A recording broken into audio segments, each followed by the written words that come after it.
Boa noite, galera. Atrasei aqui 3 minutinhos. Hora que eu gosto de entrar em ponto, mas me atrasei. Hoje, 14 de novembro, Dia Mundial da Diabetes, é o tema do Café com a Profamila.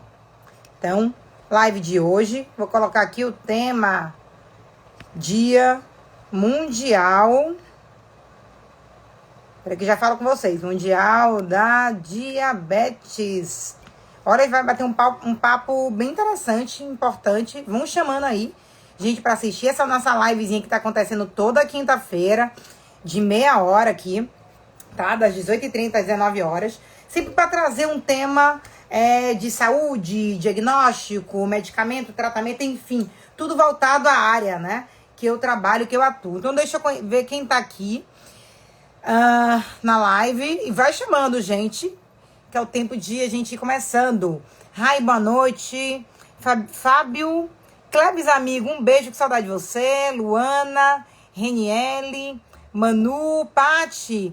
Olha só, Fábio, João Pessoa, Paraíba. Marcelo, meu amigo, eu tava ali curtindo agora as suas fotos. Eu já tava atrasada, tive que entrar aqui pra live. OFAC, a Organização Feminina de Análises Clínicas do Brasil, que eu tenho um prazer de ter participado várias vezes. Obrigada por você estar aqui também. Marbenha, Thiago, um beijo.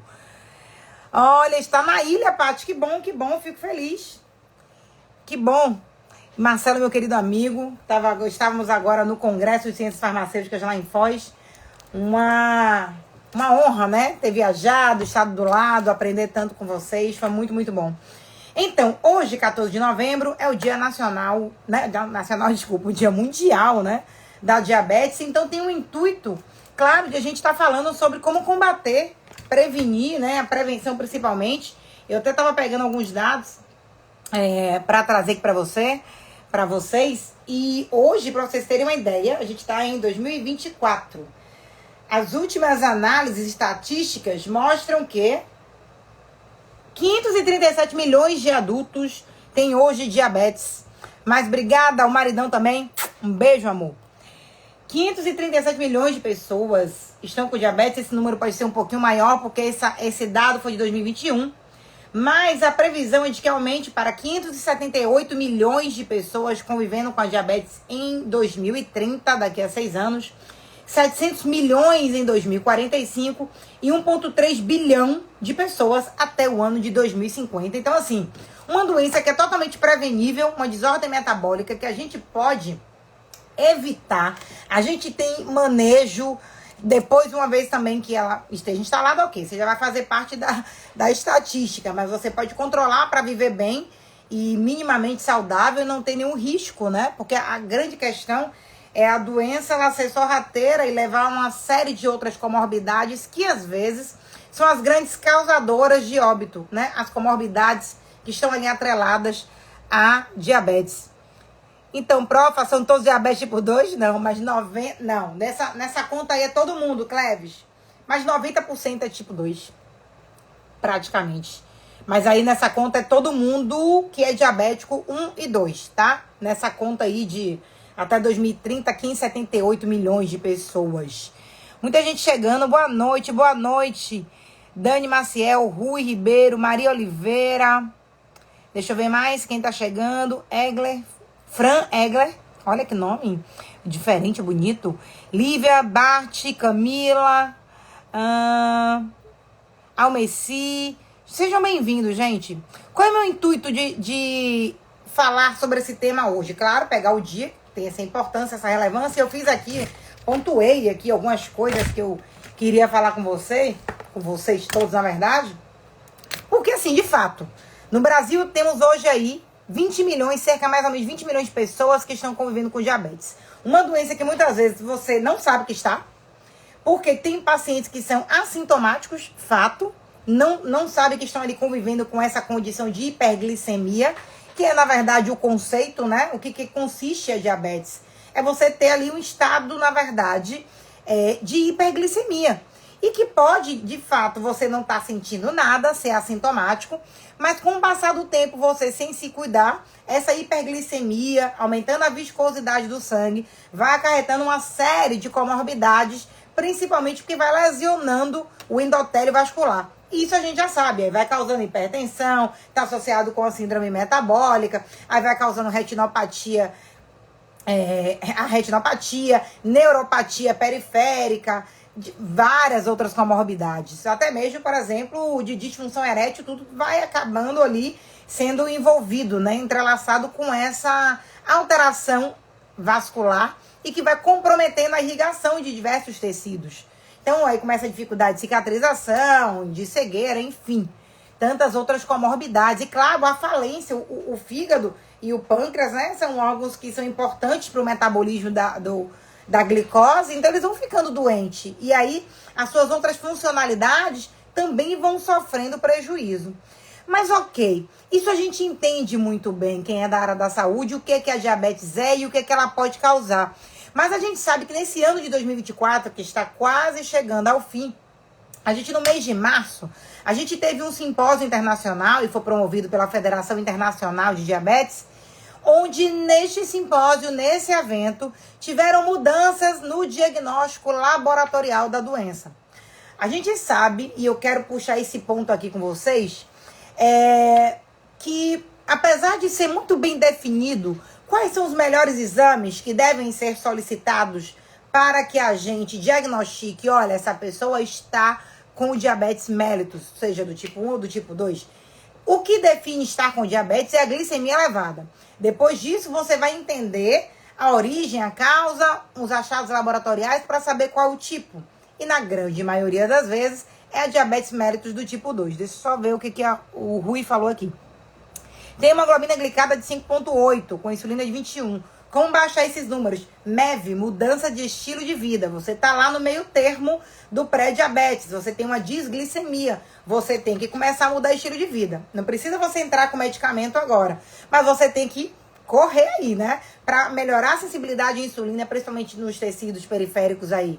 Músculo esquelético, principalmente. Então, ganhar músculo, fazer atividade física, reduzir a ingestão de carboidratos, né? Principalmente os carboidratos de alto índice glicêmico. Mudar estilo de vida. Se fuma, para de fumar. Se bebe, reduz consideravelmente.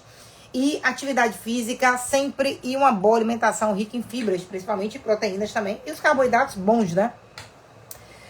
Então, e aí eu tava falando sobre essa questão que a Federação Internacional de Diabetes, em março, ela, então, mudou, né, alguns pontos na questão do diagnóstico.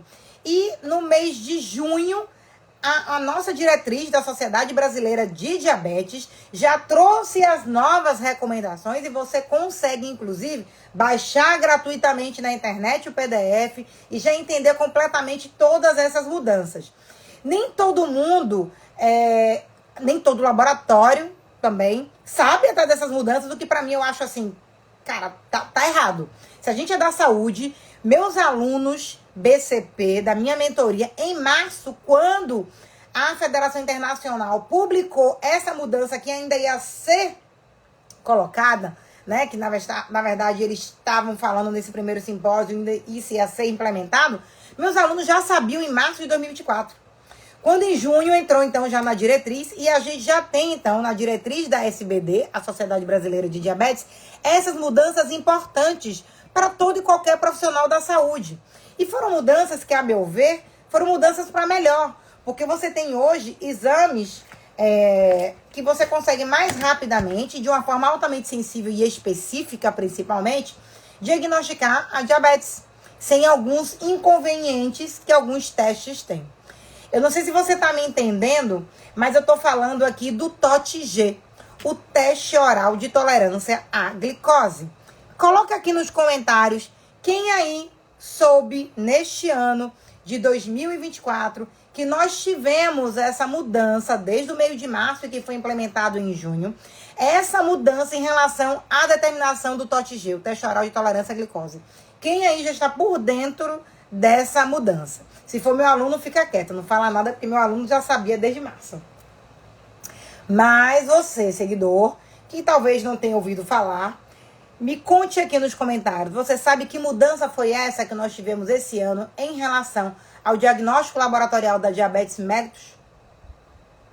E aí, meu povo? antes de eu abrir o verbo para falar com vocês sobre isso.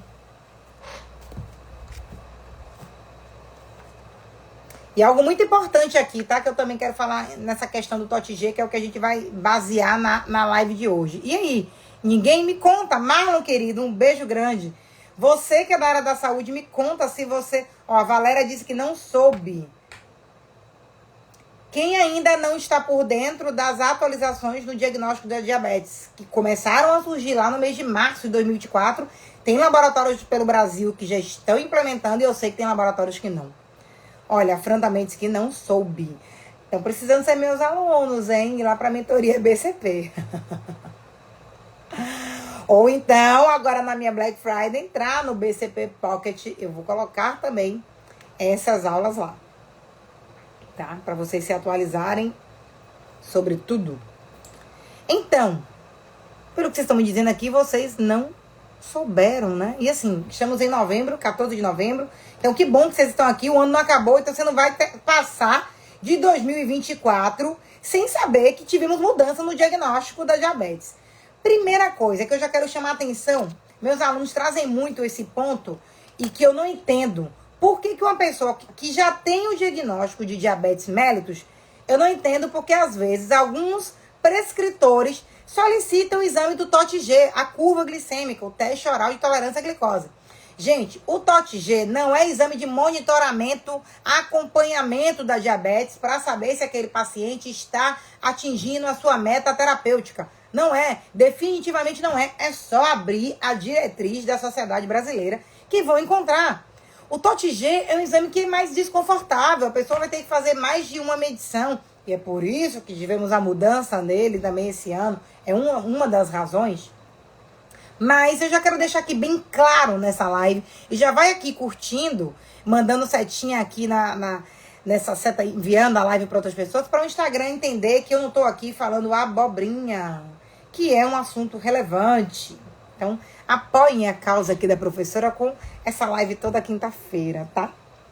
Então, meu povo, o TOTG, ele é um exame de diagnóstico, não deve ser solicitado para monitoramento se o paciente ele está com a sua diabetes controlada, compensada ali, atingindo as suas metas-alvo, certo?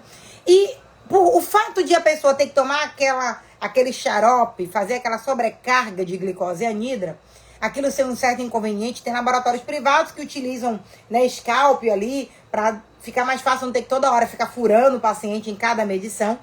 Mas isso, de certa forma, teve, então, uma modificação quando o IF, a Federação Internacional de Diabetes, IFD, e claro, já a nossa sociedade brasileira e sociedades do mundo inteiro, passam, então, a utilizar o TOTG agora de 1 hora. TOTG de 1 hora. A gente aprendeu, né? Eu saí da faculdade, da graduação e trabalhei toda a minha vida com... Valdieri, querido, grande abraço, Citologia Descomplicada, o melhor canal de citologia do Brasil.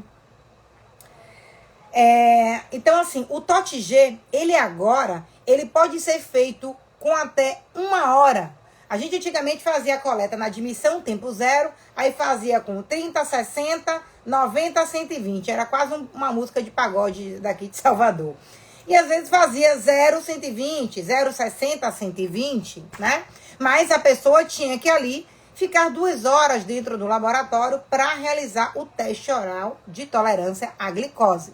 Pois bem, de março para cá, com todos os estudos que foram realizados no mundo inteiro, com grande N populacional, não é um estudo da noite para o dia não, tá, gente? Estudos muito robustos, onde foram avaliados que essa comparação entre dosar a glicemia no tempo zero e no tempo de 1 hora era equivalente a fazer com 0, 1 hora e 2 horas. E, na verdade, o que esses achados dos estudos comprovaram estão lá, descritos na nossa diretriz da Sociedade Brasileira de Diabetes.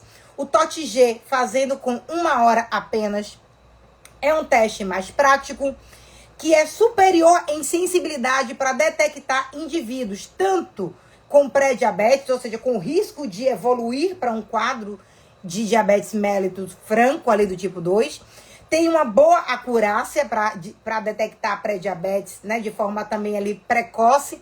A vantagem econômica, porque você só vai fazer 2 tubos, 0,60, né? Então, assim, tem gente que não tem scalp, vai furar 2 vezes. O inconveniente para o paciente, o tempo de exame de execução é mais curto. Então, tem uma redução em termos de valor econômico, tem um conforto maior para o paciente que vai tomar menos furado e o exame vai acabar mais rápido. Porque geralmente o paciente, às vezes, até vai embora, né? Essa coisa de ele ficar lá esperando 2 horas, enfim. Então, hoje nós temos esse teste oral de tolerância à glicose, que a gente realiza com 1 hora. Eu quero que vocês me digam aqui. Algumas pessoas já me disseram que nem sabiam dessa mudança. Quem soube, então, da mudança, sabe me informar se algum laboratório que já está sendo feito, aplicado. E, claro, os valores de referência mudam, tá? Os valores de referência, o intervalo, mudam para quem realiza o TOTG de 1 hora. E é interessante colocar aqui, porque outro dia uma aluna me perguntou, eu disse que não tinha, né? Mas tem sim. Gestantes que estão também na investigação de diabetes prévio, no caso do desenvolvimento do diabetes mellitus gestacional, também tem pontos de corte, podem realizar o teste oral de 1 hora. Eu até deixei aqui a tabelinha para mostrar para vocês por quê. Vocês precisam, tá? Precisam saber disso. Se utilizar a curva glicêmica por 2 horas, o valor de referência é o de sempre, de antes, que nós já conhecíamos. Mas, se o laboratório, então, optar pelo que já temos hoje de recomendação na nova diretriz atual, né, que está aqui publicada no ano de 2024, nós podemos fazer a curva glicêmica com o tempo de 1 hora. Lília Jade, uma das grandes farmacêuticas aqui da Bahia, minha amiga, parceira de negócios, empresária, seja bem-vinda. E eu tava aqui, L da minha aluna BCP, Marília, boa noite, Tarsila, boa noite, Tricologia e Saúde, boa noite. Sejam todos bem-vindos, Jennifer, Sérgio, vocês que entraram depois, Vitor, Edna, Laila, Caroline, muita gente bacana, Vivi Magalhães, Raíra. Só para dar um alô aqui para vocês, tá? Tiane, que acabou de entrar, sejam todos bem-vindos. Eu tô falando de algo que é muito importante e que, como alguns de vocês já falaram aqui na live, não estavam nem por dentro. Não estavam sabendo. E hoje, o Dia Mundial da Diabetes, é inaceitável. A gente não pode, porque essa definição, essa atualização do diagnóstico da diabetes já saiu, já está publicada na diretriz e já tem tempo. Desde março, que já está sendo falado, aventado, e já foi publicado desde junho. Então, não dá para você, que é profissional da saúde, e uma doença que a gente tem quase 20 milhões de brasileiros portando diabetes, você precisa saber que o diagnóstico sofreu algumas mudanças. Então, hoje, um paciente ele pode ser diagnosticado com o teste oral de tolerância de glicose, a glicose, fazendo do tempo 0 e com 1 hora após a primeira coleta. Não precisa mais fazer com 2 horas. É mais prático, é superior em sensibilidade, tem a mesma capacidade de identificar precocemente, até melhor, porque os estudos mostraram uma melhor sensibilidade precoce em detecção de pré-diabetes e de diabetes já instalado. Mas qual que é a diferença, Mila, em termos de intervalo de referência? Sim, temos diferenças. Se a gente vai considerar agora a curva com 1 hora, temos que pensar em outro ponto de corte que não vai ser maior ou igual a 200. Mas sim, a gente agora considera 209, tá? 209, se for maior ou igual a 209 miligramas por decilitro no tempo de 1 hora, ou seja, coletou na admissão e com 1 hora de coleta deu maior ou igual a 209 miligramas por decilitro, esse paciente é diabético, tá? Claro que a gente não faz diagnóstico de diabetes com um único exame. A gente, na verdade, só vai fazer com um único exame se o paciente tiver o quê? Um exame alterado, a gente sempre tem que repetir, tá? Agora, se fez uma glicemia ali aleatória de tarde, qualquer horário, deu maior ou igual a 200, e esse paciente tem sintomas típicos, manifestações clínicas completamente típicas de um quadro de diabetes, aí sim a gente confirma. Mas, para a gente dizer que o paciente ele está com diabetes mellitus, você tem aí 3 exames que são úteis para isso. A glicemia de jejum, a hemoglobina glicada ou glicosilada e o TOT-G, que hoje pode ser realizado com o tempo de 1 hora, 0 e 1 hora, tá? Não sendo mais obrigatório fazermos 0 e 2 horas. Pode fazer, Mila, 0 e 2 horas? Pode fazer. Mas eu posso fazer somente 0 e 1 hora? Pode. Você vai colocar na máscara do seu laudo laboratorial o valor de referência diferente. Ponto. Vai colocar que o paciente, para não ser diabético, ele tem que ter um valor menor. Claro que a gente já sabe que diabetes é 126. Menor que 126. Ele é, na verdade, tá ali até em pré-diabéticos. Mas no caso de quem faz o teste oral de 1 hora, você tem então um outro ponto de corte. Maior ou igual a 209 miligramas por decilitro, diabetes. Se for de 155 até 208, esse paciente ele é pré-diabético. Abaixo de 155, então, vamos dizer que seria, na verdade, claro, que a gente considera que é normal até 99, tá?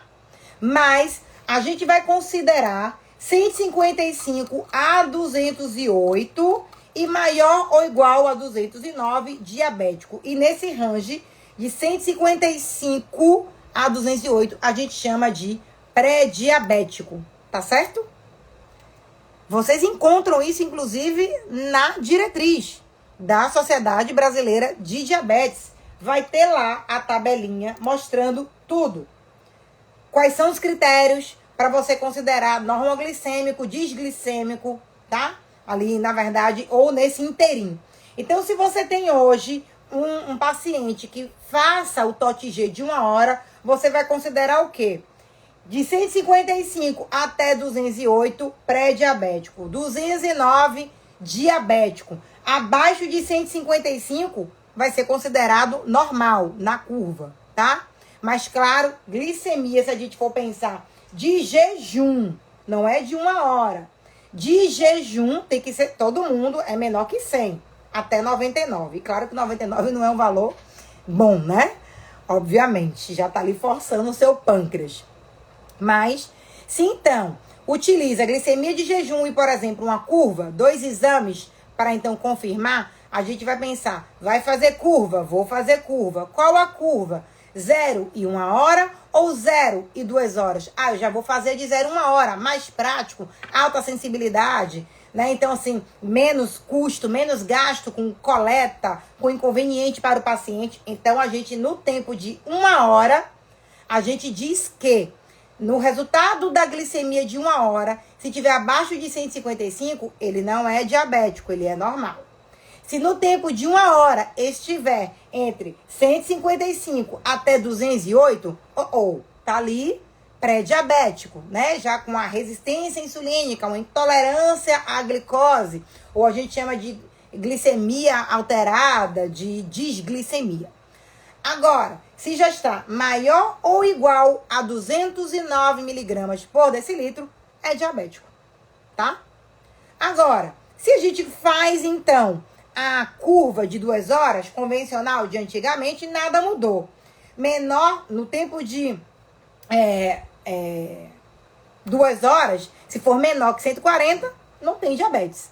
Se tiver entre 140 e 200, né? Na verdade, 199 ali, então, pré-diabético. Ou melhor, entre a 200, né? Não, maior ou igual a 200, diabético. Então, nada mudou se você utiliza ainda a curva antiga, né? Que é 140 a 200, maior ou igual a 200, tá? Para a gente considerar as faixas de normoglicêmico, pré-diabético e diabético ali no final. Mas eu sou muito a favor das mudanças e se essas mudanças são para melhor. Então, se a gente tem hoje estudos completamente robustos, tanto que hoje a gente já tem isso publicado na nossa diretriz, que pode ser feito, por que a gente vai fazer o paciente ficar 2 horas no laboratório para fazer uma curva de 2 horas? Se pode encurtar o tempo e fazer em 1 hora e a gente obter o mesmo resultado. É semelhante em termos de acurácia, né? E assim, a gente sabe que, claro, muitos pormenores interfere no diagnóstico de diabetes. E a gente precisa entender as peculiaridades de cada exame. Uma glicemia de jejum, a gente sabe que tem uma variabilidade incrível, desde a alimentação a uma atividade física, a um estresse emocional, a um trauma, uma lesão, qualquer coisa, um medicamento que tenha tomado, tudo isso vai interferir. E a própria variabilidade intraindividual da pessoa, que eu quero chamar aqui, para quase encerrar aqui a nossa live, para puxar esse gancho com vocês sobre o excesso de exames laboratoriais. Eu ontem estava comentando aqui sobre a questão do PSA. O mês do Novembro Azul, a gente conhece muito pela questão da saúde do homem, rastreio de PSA, mas o Novembro Azul também faz menção e referência a essa campanha mundial de prevenção contra a diabetes, já que é uma doença que aflige o mundo inteiro, não só países pobres, países ricos, desenvolvidos também. Inclusive, alguns falam que é até mais uma doença até de rico, pela questão de, às vezes, maus hábitos de consumo. Principalmente nas culturas ocidentais, né? Aqui, americana, norte-americana, principalmente. Por conta de obesidade, sobrepeso, enfim. Mas eu quero puxar aqui um ponto importante para vocês, porque eu sou farmacêutica bioquímica, eu trabalho, vocês sabem, com exame laboratorial numa unidade de emergência e posso lhe garantir que hoje a gente está vivendo num momento de comércio, de mercantilização de exames laboratoriais e que eu sou completamente contra a isso que a gente está vivenciando. Eu sei que todo mundo precisa de dinheiro, eu sei que todo mundo quer lucrar, que os laboratórios precisam se manter, tá? Isso é muito importante, mas a gente tem que entender que alguns exames em excesso só causam confusão diagnóstica. E um deles é a glicemia de jejum. Gente, a glicemia de jejum, ela sofre variabilidades inerentes da própria pessoa. Eu, Milena Cabral, dosando minha glicemia hoje, daqui a 2 semanas dosando de novo, pode dar diferenças que são inerentes da minha própria condição física. E isso não vai dizer que eu tô não é assim que a gente avalia uma condição metabólica de ninguém. E eu vejo hoje as pessoas, dentro de um único mês, repetindo o exame 2, 3 vezes. Que absurdo é esse? Isso é um absurdo. Então, a própria Sociedade Brasileira de Diabetes traz isso dentro do seu contexto. Eles falam dos estudos que eles fizeram, várias avaliações, né, de comparabilidade, de métodos para a determinação da glicemia, e eles mostrando a variabilidade intraindividual e que é muito comum você ter grandes variabilidades e isso causar confusão na hora de tentar entender, interpretar, principalmente quando a gente junta os exames para correlacionar uma glicemia, uma hemoglobina glicada, uma curva. Esse excesso de exames acaba confundindo. E isso não só para glicemia, eu estou falando da glicemia porque o tema de hoje foi esse. E a própria diretriz traz esse ponto. Inclusive, a diretriz atual, ela traz um questionamento que eu pude acompanhar e assistir nesses últimos congressos todos que eu venho participando ao longo dos últimos meses, que é a questão justamente da necessidade de rastreio e a necessidade de monitoramento, que é uma coisa completamente diferente uma da outra. Você fazer rastreio de doenças para quem não tem é importante para a prevenção, é importante para a saúde pública, mas não pode ser feita de forma mercantilizada como está sendo feita hoje. Nós temos campanhas importantes como a de hoje, que é uma campanha mundial para você combater, prevenir a ocorrência de diabetes, porque está ceifando vidas e a gente sabe disso. E os estudos mostram que vai ficar cada vez pior por conta dos hábitos e comportamentos. Mas o que a nova diretriz traz e todos os guidelines? Para quem não tem a doença, qual é a necessidade de se fazer o rastreio, tá? Falei na estante, vou repetir um pouco, tá? Sobre isso, sobre os valores. Gestante também pode usar? Pode. Tem valor de referência específico? Tem, tá? Tem valor específico para gestante. Só falar a questão do rastreio que eu vou voltar para isso para encerrar a live, tá? Pois bem, qual é a real necessidade de nós, indivíduos normoglicêmicos e que não temos outras condições nenhuma, fazermos o rastreio da diabetes? Quem tem baixo risco, existe dentro da diretriz um score para a gente calcular risco de desenvolvimento de diabetes. Entram lá, tem um site, é só clicar e fazer. Faz com a família toda no final de semana, tá? De brincadeira, inclusive. Quem tem baixo risco, morram, pasmem. O rastreio é recomendado a cada 3 anos. 3 anos, se você for um indivíduo de baixo risco. Agora, se você tem pré-diabetes, ou seja, está ali naquela faixa intermediária de desglicemia, ou se você tem algum risco aumentado, calculando lá o risco no site da diretriz, você vai encontrar lá o link. Eu posso colocar aqui nos stories para você daqui a pouco, quando acabar também, tá? Aí, todo ano, a gente, então, deve fazer o rastreio através desses exames laboratoriais, glicemia de jejum, ou hemoglobina glicada, glicemia de jejum, ou TOT-G, que pode ser feito, então, agora de 1 hora, tá? Solange, minha querida, bem-vinda, que é diabética, né? Que está aí agora, fez bariátrica, todo o tratamento acompanhado, está compensada.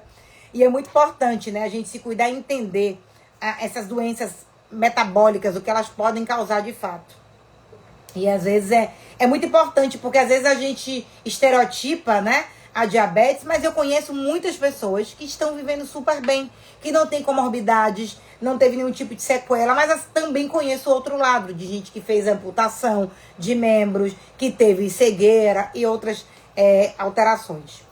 E terceiro, dentro dessa questão do rastreio, quem deve rastrear? Se a pessoa fez um exame ali laboratorial e preenche algum critério, essa pessoa a cada 6 meses deve repetir os exames. Pronto, eu sou a favor. Eu trabalho com exame laboratorial, sou defensora, mas eu sou a favor de que seja feito com critério clínico. E não de forma absurda, aleatória toda hora, porque vai ter variações intra-individuais. De momento, tudo isso vai interferir. É um momento que você está mais hidratada, desidratada. Gente, isso tudo interfere nos exames da gente, principalmente esses biomarcadores metabólicos. Se atenham a isso. E eu vejo muita gente querendo a cada 30 dias estar repetindo. Não tem plausibilidade nenhuma para isso. E a própria diretriz traz essa questão para a gente. Não tem plausibilidade ficar dosando a todo tempo os níveis glicêmicos, porque a gente tem essa própria variabilidade. Agora, obviamente, se eu já sou portadora de diabetes, eu faço o tratamento farmacológico, a MEV, a mudança de estilo de vida, esse monitoramento, a gente não deve fazer com o TOT-G. A gente vai fazer utilizando dosagem de glicemia de jejum, hemoglobina glicada. Em quanto tempo, Mila? Vai depender de cada paciente, não é receita de bolo. Esse paciente, ele está estável, ele está compensado, ele está atingindo as suas metas terapêuticas? Está sim. Pois bem, 2 vezes ao ano é o que preconiza a nossa diretriz da Sociedade Brasileira.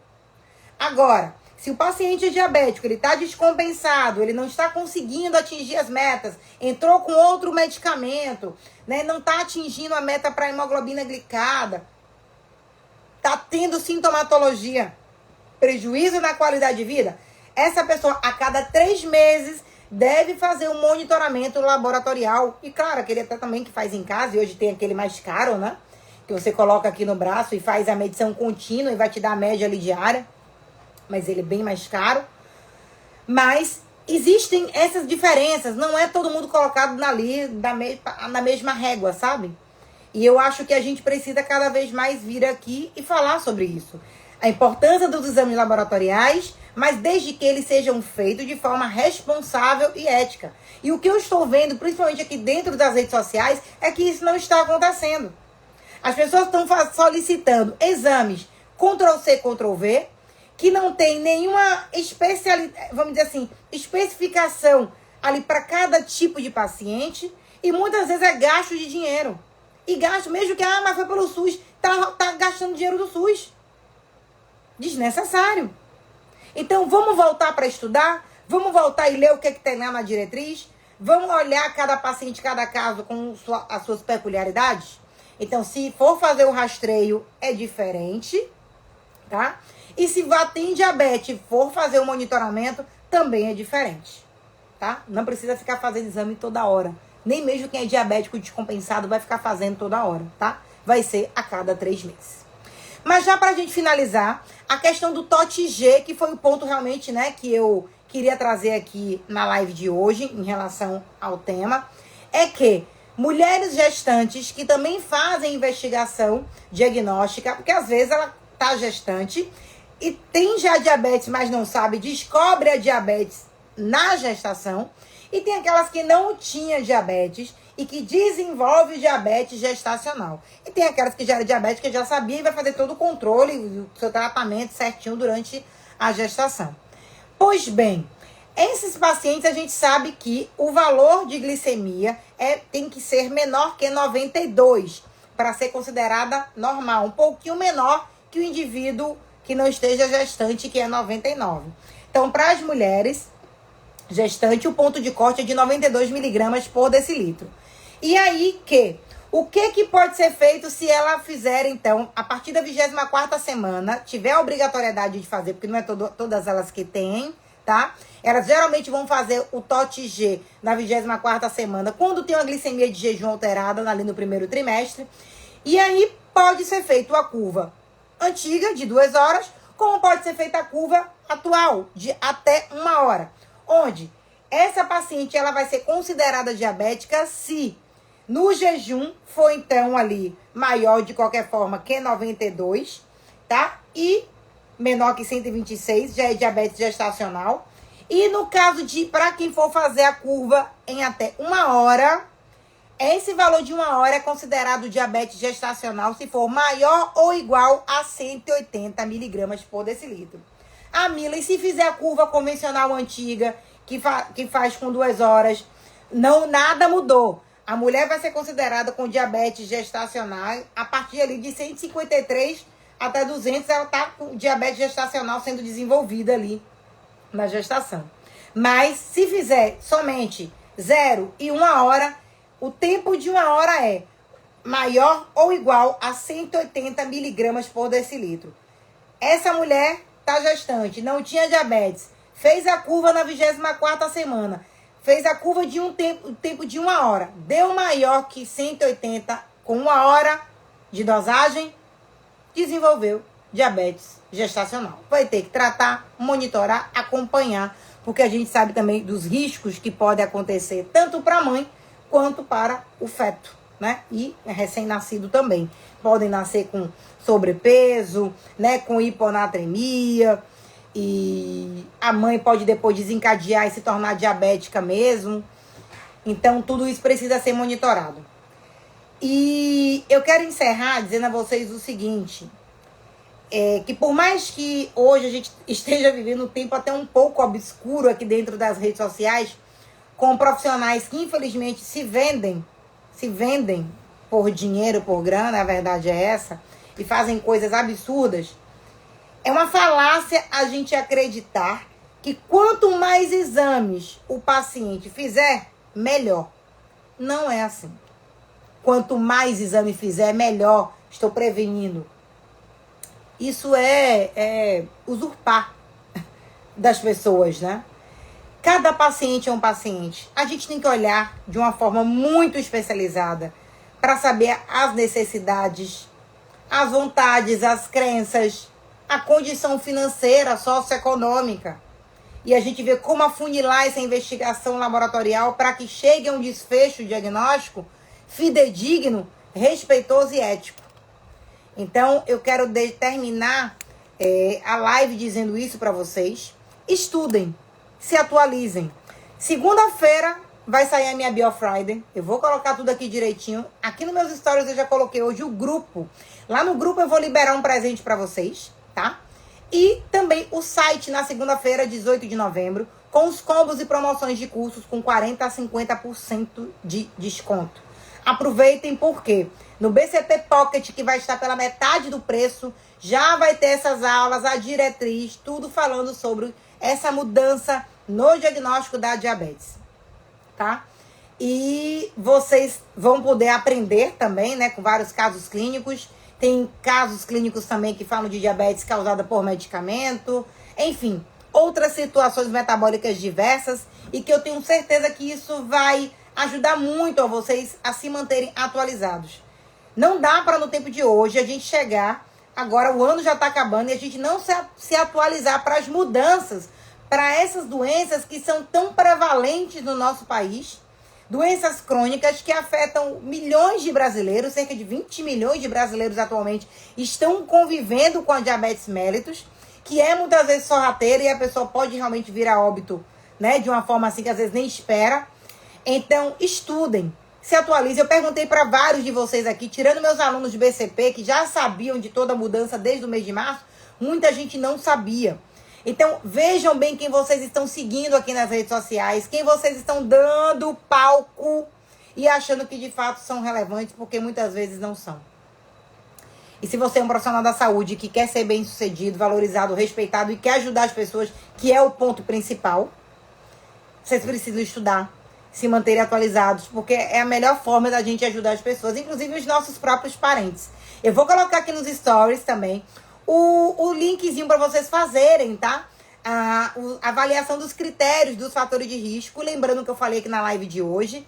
Se você não tem baixo risco, basta fazer rastreio para diabetes a cada 3 anos. Se você já tem pré-diabetes ou tem um risco alto, e aí eu vou passar o site para vocês calcularem o risco, conforme a Sociedade Brasileira de Diabetes preconiza, aí você faz, então, uma vez por ano esse rastreio para diabetes. Agora, se você já fez algum exame, já deu alterado, já preenchendo ali os critérios clínicos, a cada 6 meses é interessante que você faça essa investigação laboratorial, que pode ser feita utilizando esses 3 exames: glicemia de jejum, hemoglobina glicosilada e o TOT-G. Lembrando que o TOT-G sofreu alteração, podendo ser hoje mensurado com tempo de 0 e 1 hora apenas, e que ele não é indicado para monitoramento dos pacientes que já tenham o diagnóstico confirmado da diabetes. O TOT-G, ele é para diagnóstico e não para monitoramento. Tá certo? Foram os pontos da live de hoje. Quem chegou agora, Rosélia é minha querida aluna do Macapá, essa cidade que eu amei, socorro. Gente, um beijo pra vocês. Tenham uma ótima semana, um ótimo feriado. Eu amanhã tô de plantão de 24 no feriado, faz parte. Vou gravar videozinhos lá pra vocês, trazer algumas situações, tá? A gente se encontra toda quinta-feira. Eu, inclusive, vou começar a trazer alguns convidados com outras temáticas pra gente expandir em relação às ciências da saúde em si. E eu espero que semana que vem eu já traga uma convidada maravilhosa. Um ótimo feriado, descansem e estudem também, tá? Equilibrando a balança, lazer e obrigações, tá bom? Mandem, compartilhem para que o Instagram entenda que a professora aqui não é qualquer, né? Não tô aqui fazendo brincadeira, né, gente? É algo sério para ajudar a vida das pessoas, tá bom? Obrigada ao marido dizendo live maravilhosa. Conta, gente, vale? O marido dizendo que a live é maravilhosa? Beijo, Ró. Beijo todo mundo. Até semana que vem. Tchau.